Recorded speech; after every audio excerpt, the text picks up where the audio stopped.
Hello again, everybody, and welcome to the Mike Francesa podcast, part of the Bet Rivers Network. We come to you on this Monday as the Giants finally do the inevitable and relieve Brian Daboll of his duties. What happened in Chicago was the final straw.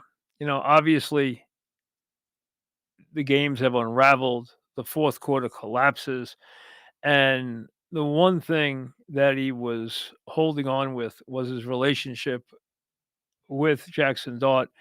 And now, amidst all the fears that everybody had that he was risking injury, Dart now gets hurt, and the Giants felt it was time to make the change. Also, I'm sure when they had conversations with Dable, he was probably out of gas. He probably was just done. He looked done in the press conference yesterday.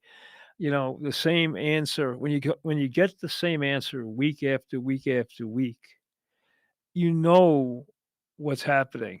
He was a dead man walking. We know that. Now, it became like a silly game as to try to see who was going to hit the week that he was gone or whether he was going to, make the season. It didn't matter. We knew that the record I mean, John Mara made the statements last year without a very, very appreciable effort to the upside, he was going to make a change. Now, there obviously has been a separation with the JM. I don't know where that takes us going forward. I would not in any way think that he is completely safe. I do not buy that. Now, he seems to have been able to separate himself a little bit. Some guys try to do that. It's a survival mode. The bottom line is the Giants felt they needed to just do something to see if they could lift the cloud over this franchise. Losing is a bad habit. We know that. This team has done nothing but lose, and it has just completely just seeped into their foundation, into their being. And something bad is always going to happen. Now, Dable showed you again that he has football skills. He also may, in retrospect, have given the Giants a great gift because, Jackson Dart was his guy. No one could take that away from him. That was his guy. So if this turns out the way we all feel that Jackson Dart is trending, and he stays healthy and becomes a top flight quarterback, that's always going to be remembered despite all the losses. And when you realize that Dable's most productive days by far as a head coach were with the very daring, very talented, very disruptive Wink Martindale. When he lost Wink, he lost a lot because he was not in command of the team. You see this over and over again in this league. You see specialists who become head coaches and are not capable of handling the job. Salo showed you that day in and day out. Dable has showed you that day in and day out. Bad roster, putting together bad rosters for the game. Not thinking of all the things that have to go into a game preparation. So many in-game mistakes, so many in-game decisions that were so bad. Even yesterday, you're 2-7. You got a chance to go up 2 touchdowns. You're on the half-yard line. Put the ball in the end zone. It makes no sense. And to lose 3 games with those leads where you were and they all look at the percentile now because it's everywhere. One game was 99, that was Denver. One game was 96. One game was 92 or 93. Hey, you lose those kind of games, and ownership doesn't understand. Fan base doesn't understand. The Giants know what the fan base feels now. We know that. Okay, they've known that for a long time. This has been a terrible, terrible run, an incredibly embarrassing run since the day that Tom Coughlin walked off that stage and wouldn't shake their hands because he was hurt. And I know what Tom Coughlin felt because I've talked to him about what he felt the future held. He did lose 3 years in a row, and he'd been told, "You're not if you lose a 3rd year, you're not gonna be here." Even though there was some in the organization who still fought for him, and Tom believed that he was this close to getting on another run. He had a lot of injuries that 3rd year, and it cost them. Since then, they've made mistake after mistake after mistake after mistake after mistake. We know that. Okay, why now? I think when you see a team acting like this team is acting, you have no choice but to change the leadership and hope that something can just get better for the last couple of games. Now you have the Dart injury hanging over it. And as I told you yesterday, be smart here. And I understand the Kafkas, you know, you looking at this as an opportunity, looking at this as a chance to present his calling card. I understand. Well, that's human nature. There's nothing wrong with that. That's his job to do that. You expect that. But he and the organization, I'm sure, will protect that. Cannot rush Dart back into the game. I would not play Dart the next couple of weeks. I don't care if they tell me he's out of concussion protocol. I would not play him against the Packers or the Lions, no matter what. No matter what. If you want to bring him back against the Pats, and then after that, you have Washington, the Vikings, the Raiders, the Cowboys, 3 of the 4 at home, winnable games. Okay, let him shine late in the season. Let him leave something for the fans to think about and dream about over the holidays and think about, into next year as they go forward and as their weapons get healthy. But there's no rushing him back. And like I told you yesterday, 2 weeks after he's kicking the barn door down, that's when he can come back. As I said yesterday, and I've seen it in a lot of places, I said it right after the game yesterday, and I think it would be a very common thought. Play Jameis Winston. Russell Wilson doesn't want to play anymore. He is out there for survival. He is not trying to score. He's trying to survive.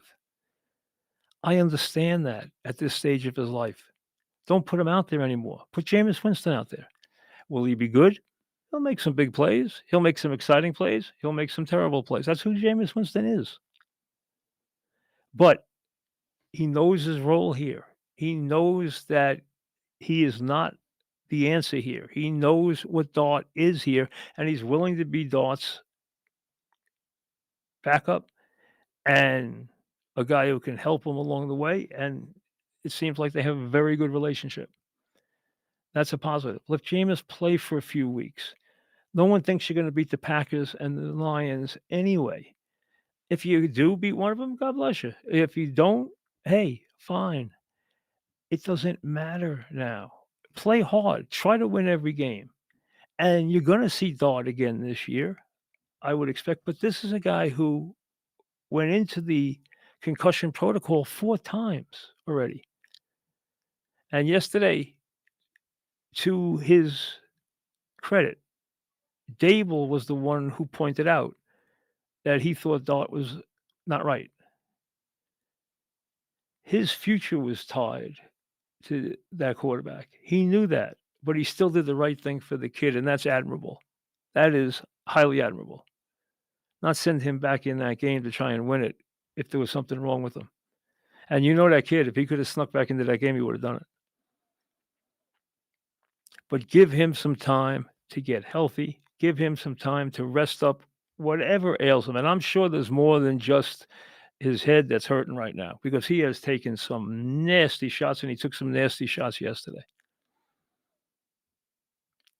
He has got to get smarter in how he listen, his legs are a weapon. We understand that. You don't want to take away what he has, which is what you've seen in other places from top quarterbacks. But it has to be done the right way, and picking your spots is important. Everyone preached that Daniels was going to get hurt playing the way he played last year. They got away with it last year. This year, he suffered 3 injuries, and the third one finished him for the season. The quarterback's role still has to be delivering the ball from the pocket.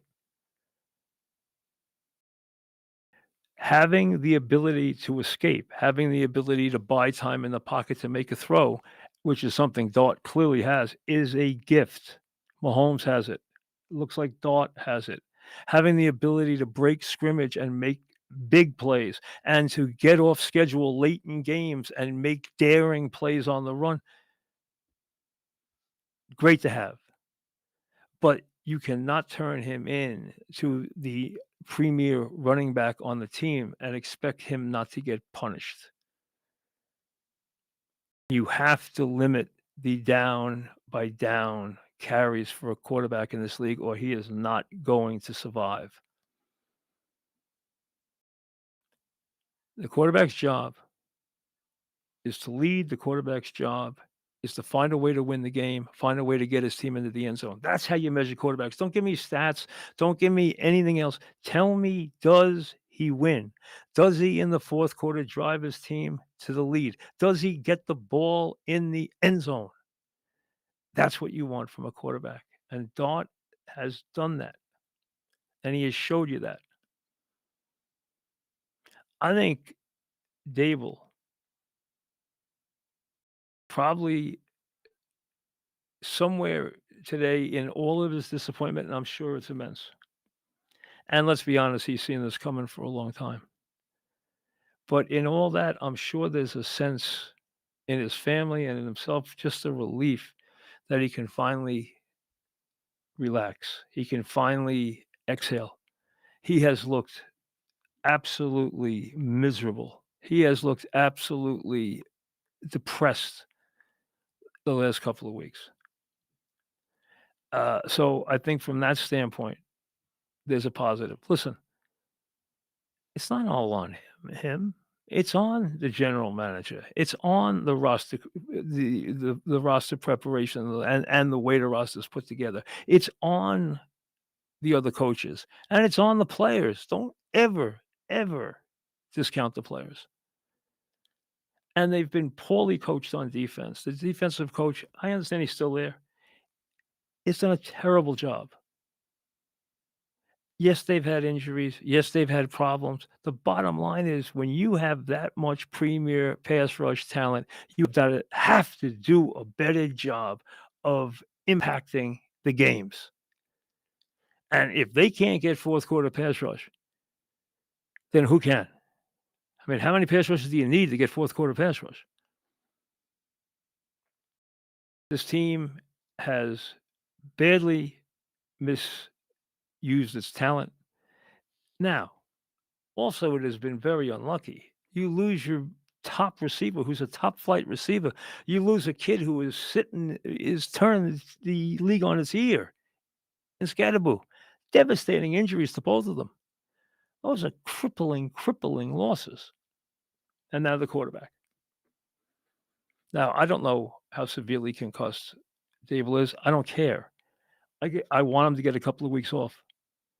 I think it's important that he gets a couple of weeks off. I think it's important that he comes out feeling completely renewed when he goes out there in a couple of weeks. And he will go back out there, even if it's not till the Washington game. Okay? If he goes back out there with 4 games to play or 5 games to play or 3 games to play, you'll see what you need to see. You've already gotten your answer with him. You've already gotten your answer. You know that he is your future. You know that you're going to build around him, and you know that everybody from here to Seattle thinks that he is the real thing. Now, what does this mean? And remember, when the Giant job is open, At any time, there is just insane speculation. It becomes a cottage industry. Just like Daboll getting fired became a cottage industry, this will become a cottage industry now. We'll talk about that in a second. First, players who place a qualifying same game parlay of at least $10 on eligible NFL and NCAA football games will receive one standard entry into the weekly Bet River Squares game. Winning standard squares will be awarded a prize of $20 bonus bets. See app and website for more details. Play the squares game each and every week. Now, the Mike Francesa newsletter. Sign up for the Mike Francesa newsletter. You get content and contests and goodies and giveaways and everything else. It doesn't cost you a cent. It's free. Can't beat that. Go to MikeFrancesa'Podcast.com and sign up today. The Giants have the Packers, the Lions, the Pats, Washington, Minnesota, the Raiders, and the Cowboys remaining. Okay. They still have seven. They still have 7 football games to play. I don't think they should be playing all of them with Dodd. I'd be very disappointed if they do. I think he needs some rest. Okay. You're going to see a coach try to put his imprint on things as much as he possibly can as an interim. It's not an easy thing to do, especially with a 2-8 team. And I don't know if he would make any defensive changes. I don't know if they would allow him to make any defensive changes as far as just who's calling what, who's in charge of what. Not that they're going to change personnel. They're not going to do that at this time. Now, there's going to be all kinds of speculation. You can wrap up, you can, as they say, wrap up the usual suspects. You're going to hear talk about Bill Belichick, obviously, because of his roots. Remember this, though. Understand this part. Bill Belichick's roots with the Giants had nothing to do with the Tisches. The Tisches bought the team as Belichick exited the Giants. That's when Tim Mara's side of the family sold the team to the Tisches. He never worked for the Tisches. He never had anything to do with the Tisches. Now, you also have to take into account that his recent body of work has not been great. We know he's Bill Belichick, and no one would take that away from him. Could he come here with the Giants with that pass rush and that quarterback and do a good job? Probably, yes. He probably can because he's a very good coach. He's a great coach. But the Giants are going to be very reluctant to pay him a lot of money. And on top of that, he's going towards 75 years old. When does this not make sense? He's not 60 years old. He's 75 years old. He's going to be 75 years old. The bottom line is there's a lot of baggage there. There's a lot not to like there, despite who he is. But some fans will clamor, and some people will love the idea. We understand that. There's some things that people always wanted. Now, I don't want to get into this in any big way, but as I've told you all year, there could be more extensive changes with the Giants going forward. So, considering how the division of power has always been done between the Maras and the Tisches, things could be unsettled going forward. The bottom line is you might have to be patient for that and see how this whole thing plays out into the offseason, how that impacts the hierarchy, how that impacts the decision making, how that impacts the general manager. There's a lot of things that have to be discussed there. But right now, for the short term, get Dodd healthy. Get Dodd healthy. Give him a couple of weeks to do that. Let hopefully some of the bad vibes just maybe leave the premises. David was operating under an incredible cloud. And let Jameis Winston play. He's not going to embarrass you. He's a professional quarterback. He's a guy who will make big throws. He will go after it in a big way. That's who he is. He also will throw some bad picks. I admit that. He's a gunslinger. He always has been. But he plays the game with an enthusiasm, and it gives Dart a chance to heal up, and he needs that right now.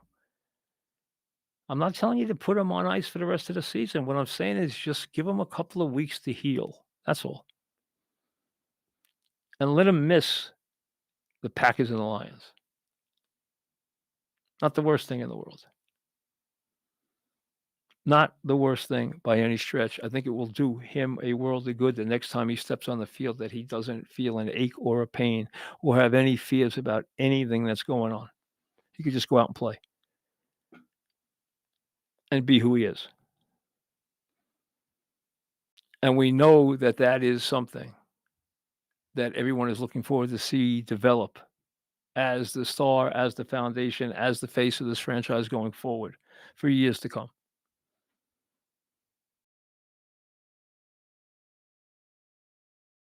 It's been an incredibly, if you're old enough to have remembered how bad things were in the late 60s and into the 70s, when the best offense they had was the punter Dave Jennings, when they couldn't do anything offensively and they were just a futile franchise.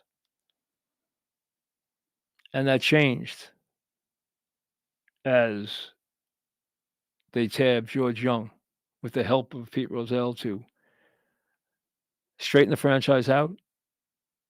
He hired a guy he knew named Ray Perkins, a tough guy. Ray Perkins wanted to be the head coach of the Giants, except the man that he revered more than anything in life came up and said, "You are my hand-picked choice to replace me at Alabama," and that, of course, being Bear Bryant, which led to Bill Parcells. And after a very bad first year, which almost saw him getting fired, George Young did try to go after Howard Schnellenberger. It's a long story.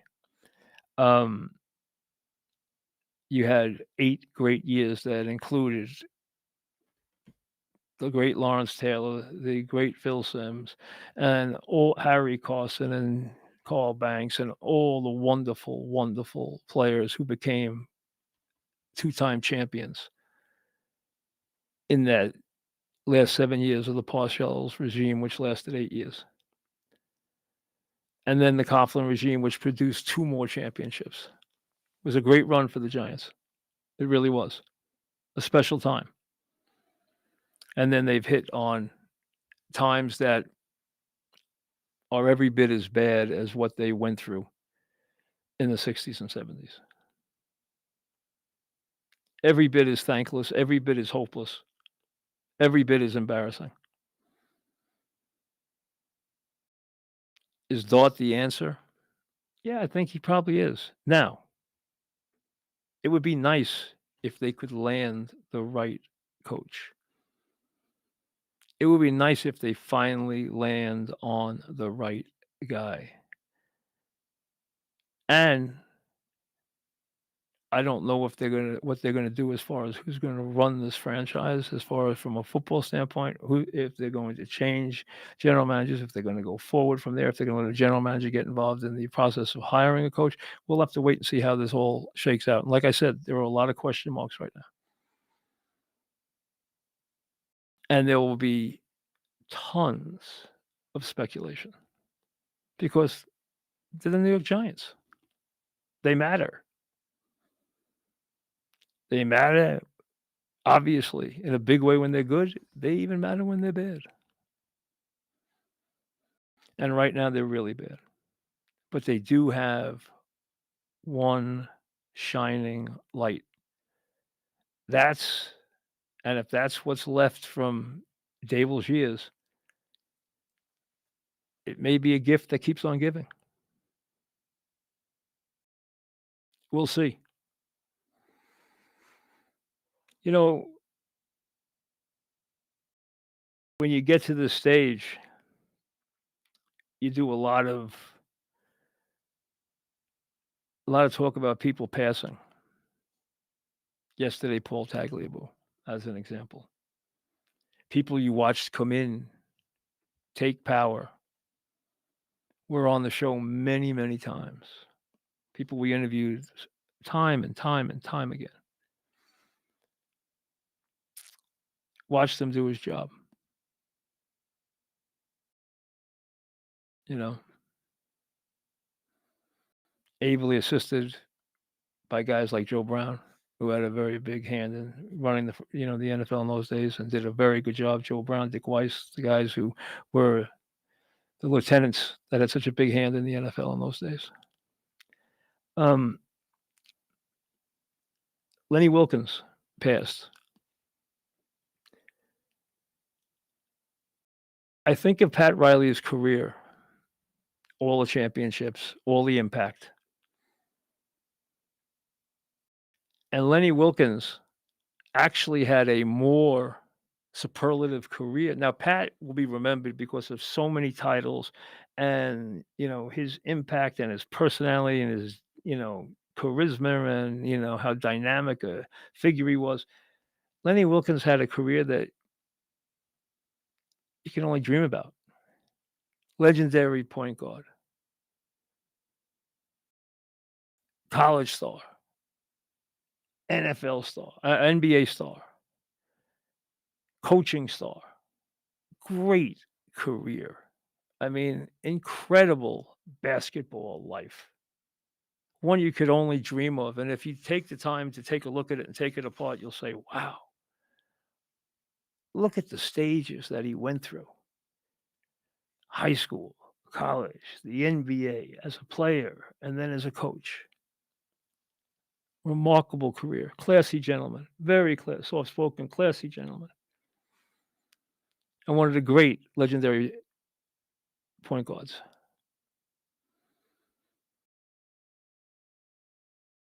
And as those kind of players leave in every sport, they leave behind a history. They leave behind a mark that was very, very special. And that was one of the rarest of the rare. It would be hard to have a better basketball life than Lenny Wilkens had. Very hard.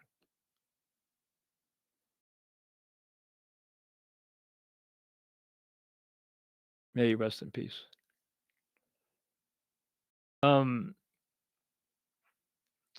it's going to be interesting to see where these sports, the NBA, Major League Baseball, take these gambling scandals, how they digest them, how they treat them publicly, how they treat them internally, and how they treat them in the businesses that they're in right now, and what that means going forward. Obviously, things have changed radically. We are just right now on the tip of the iceberg with this stuff. But, there's going to be a learning curve, because when you step out there as leagues and become partners in these businesses, there are dangers. There are dangers to your integrity. And we've seen that in the NBA, and we've seen it now in Major League Baseball. And that is something that is going to have to be watched very closely going forward. And the decisions that are made are going to be very interesting. Very interesting. From a standpoint of the leagues and from the standpoint of Congress, although Congress can't get out of its own way, so, it's hard to even bring them up in any constructive sentence right now. We'll see you later.